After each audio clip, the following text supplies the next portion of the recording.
Hi friends, இன்றைக்கி நம்ம வந்து சிம்பிளாக சட்டுன்னு ஒரு லஞ்ச் பாக்ஸ் ரெசிபி தாங்க பார்க்க போகிறோம்.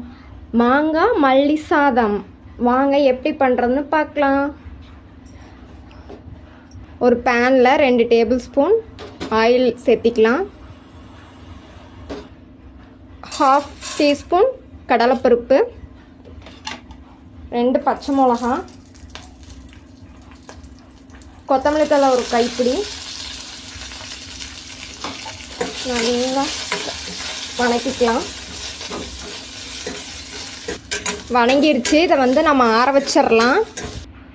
அடுத்து வடைச்சட்டியில் 2 டேபிள் ஸ்பூன் ஆயில் ஆட் பண்ணிக்கலாம். 1/2 டீஸ்பூன் கடுகு பொரியட்டும். 1 ஸ்பூன் கடலைப்பருப்பு, உளுந்தப்பருப்பு, 1 கொத்து கருவேப்பிலை, வரமாக 1 கிள்ளி சேர்த்திக்கலாம்.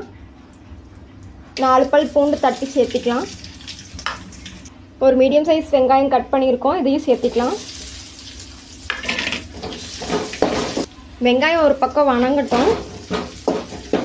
நம்ம வணக்கி வச்ச கொத்தமல்லி தலையை பேஸ்ட் பண்ணிட்டு வந்துடலாம். நம்ம அரைச்சி வச்ச பேஸ்ட் சேர்த்திக்கலாம். 1/2 டீஸ்பூன் மஞ்சத்தூள், நம்ம துருவி வச்ச மாங்காய் 1 கப் சேர்த்திக்கலாம்.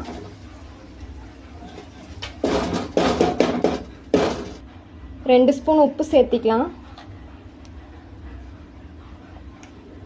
நம்ம வேக வச்சு ஆற வச்ச சாதத்தை வந்து ஒரு பிளேட் சேர்த்திக்கலாம்.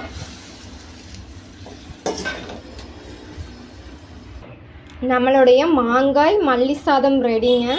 பா, வீடே மணக்குதுங்க. இது மாதிரி நீங்களும் செஞ்சு சாப்பிட்டு பாருங்கள்.